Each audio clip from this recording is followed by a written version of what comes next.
Hey everyone, this is Terry. If you are lucky enough to own PE Design 11, there are several things that you can do. And one of those, if you have something like some TrueType fonts that you download, you can play with it and create several neat little designs.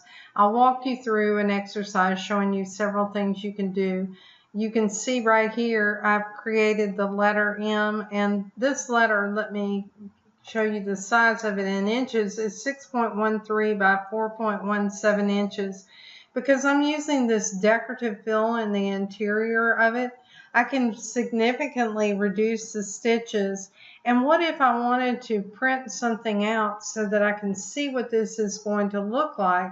Well, I can go up here into the icon and select print and choose print setup. And the nice thing about this is in the setup, I can choose to look at the color changes. I can choose to print an area box, an axis, and a template grid.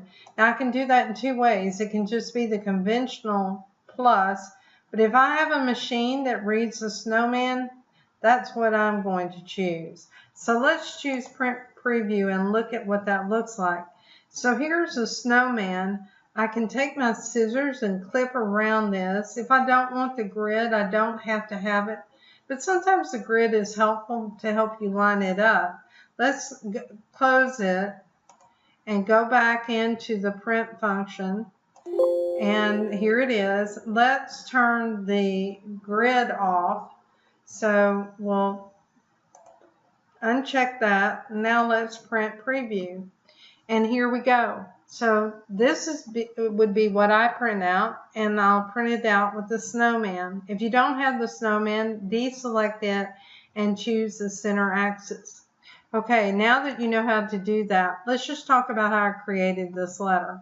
So I'll choose delete just so I can start from scratch. I'll go to text, and I'm going to use a text called Robbie. I think I downloaded this from DaFont. Now that's spelled D-A-F-O-N-T.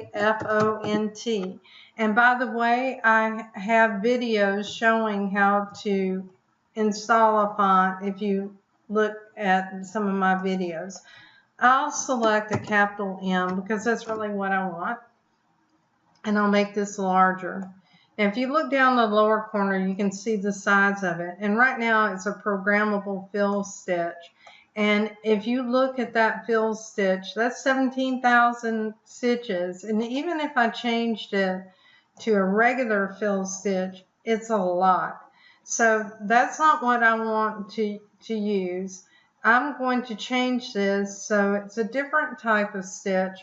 And to do that, I'll convert it to outlines. When you convert it to outlines, you now have a shape. And because I have the shape, I can go in and I can choose the decorative fill. Now I can go ahead and go to my Scan and Cut tab, and if it's selected, I can export it. And you can see that I have selected create a cutting line around the outermost line, and I have an offset. You don't have to have an offset, but if you deselect this, let me show you what's going to happen. You end up with all of this, and that's not really what I want. It might be something that you choose if you wanted to have something with cutouts. So let's just go ahead and select it again, and if you want to add a little offset, you can do that. Now, when I'm doing that, I like to be in millimeters. Right now we're in inches, but you'll know how to change to millimeters because I'm about to show you. We'll choose close. So to change to millimeters, just click right here in the inside, and if you go to your view tab, make sure that you have your ruler and your guideline on. Alright, and while you're there, you may want to right click and add it to your quick access toolbar. So the other thing you may want to do is going back to your text. Let's go back to home. Let's select this text that we have, and we have the Shape tab. You may want to go ahead and add a zigzag stitch around the outside. You would want to do that after you cut it, do your cut and send it to your Scan and Cut, because it's going to read this line. And let me just show you that. We'll go back to the Scan and Cut tab, go to export, and see how it's outside of the zigzag stitch. That's a mouthful.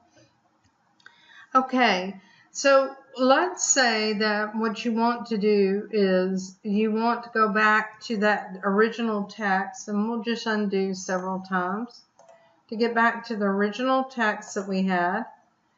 And here we are, and we'll go to home, and we're still seeing the shape tab, so it's not seeing that as text. Let's go back one more time. Now we have the text tab. Let's say that what you want to do is to create an applique. Well, like I showed you a moment ago, I would have the no sew line, and then I would go to the applique wizard. I need to select it first and go to the applique wizard.